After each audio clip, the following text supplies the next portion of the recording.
L'agglomération de Perpignan est une terre riche en vignobles. Elle est aussi très prodigue pour les élus. André Bascou a plusieurs casquettes. Il est maire de Rivesaltes et il est aussi vice-président chargé des zones d'activité économique à l'agglomération.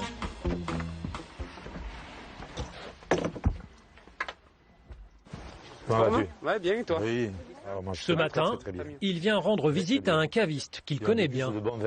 Si j'ai bonne mémoire, mais ça on n'aurait pas à le dire, il n'y avait pas un... Il y a un fumoir à cigare. Un fumoir à cigare, c'est bien ça? Le vice-président écoute le patron, tente de comprendre ses besoins pour prendre ensuite les décisions qui vont aider au développement de l'entreprise. Nous avons créé des zones d'activité économique pour attirer des industriels. L'accueil de l'entreprise, il faut la favoriser. Elle est génératrice d'emplois et de richesses. André Bascou n'a pas le temps de traîner. Quelques minutes plus tard, il file vers un autre rendez-vous dans une entreprise d'aéronautique. Arrivé sur place, il retrouve deux hommes qu'il semble très bien connaître. Bien, toi, Romain, ça va? Oh, pardon, salut Daniel, tu vas bien? Ce sont, comme lui, deux vice-présidents de l'agglomération. Qui êtes-vous? Ah, pardon. Alors, Romain Gros, vice-président de la communauté d'agglomération, pardonnez-moi, de Perpignan Méditerranée.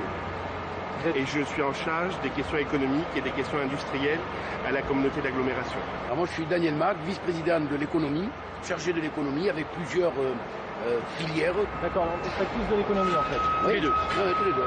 Voilà. Et Monsieur Bascou aussi. Sur le nord. Sur le nord. Voilà. Nous, c'est sur l'ensemble du territoire de la communauté d'agglomération. Trois vice-présidents pour écouter un patron. Même si l'économie est une affaire sérieuse, n'y aurait-il pas un peu trop d'élus à son service? Donc vous n'êtes pas en sureffectif? Non. Pourquoi vous n'êtes pas en sureffectif? Parce que précisément, nous sommes indispensables. L'écoute qui est nécessaire aux entreprises. Si vous voulez des élus qui prennent des responsabilités, qui s'engagent au service des entreprises, qui veulent développer leur économie, il faut des élus qui ont la capacité de pouvoir écouter chacune des entreprises dans des domaines bien particuliers. Nos questions commencent à agacer. Vous devez partir? Ok, d'accord. Allez, au revoir. Bonne journée. André Bascou préfère s'éclipser. Nous abordons la question de la rémunération de ses élus. Ça coûte combien à peu près L'indemnité d'un vice-président, elle est de combien? L'indemnité, on est à 1400 pour moi et 1100 pour moi. Voilà. C'est à peine plus que le SMIC. À peine plus que le SMIC. Vous voyez? Un SMIC qui vient souvent s'ajouter aux indemnités de maire, de conseiller général ou régional, de député ou de sénateur. À l'agglomération de Perpignan, il n'y a pas que dans le secteur de l'économie que les vice-présidences fleurissent. Aujourd'hui, le conseil communautaire se réunit et il compte 42 vice-présidents. Un record en France et qui sera bientôt hors la loi.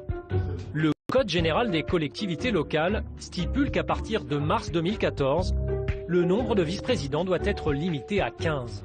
Dans l'assistance, Clotilde Ripoul, une élue de la mairie de Perpignan très critique sur ce système. Nous la retrouvons dans les couloirs de l'Assemblée. Elle veut nous montrer le trombinoscope des vice-présidents.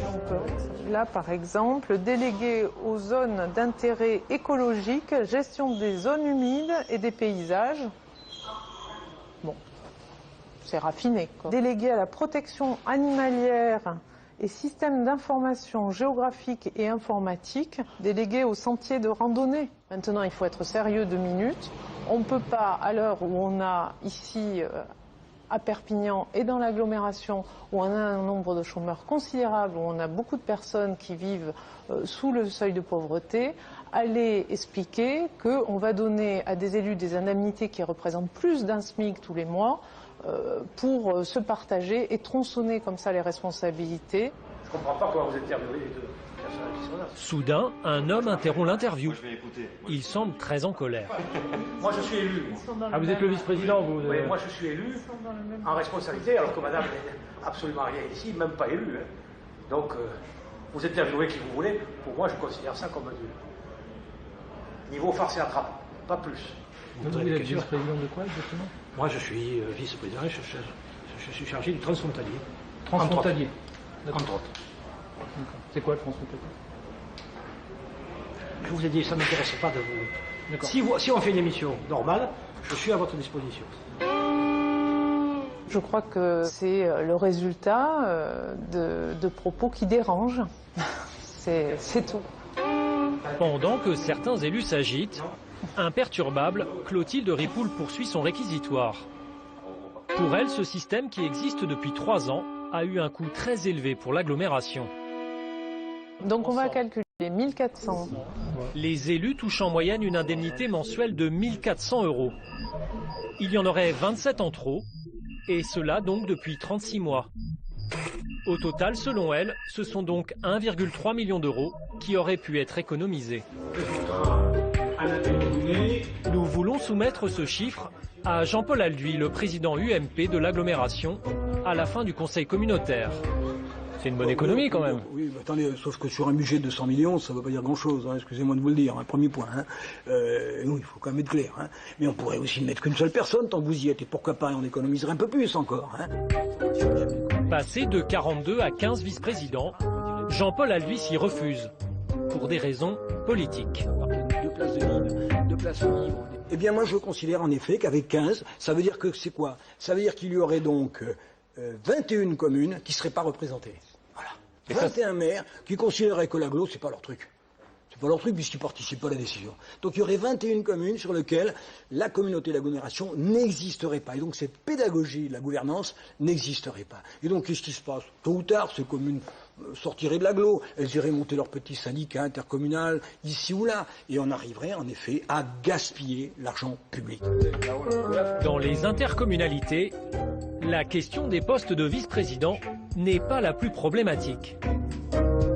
Alors que depuis plusieurs années, l'État réduit le nombre de ses fonctionnaires, les structures intercommunales continuent, elles, à embaucher 110 000 fonctionnaires au cours des 10 dernières années.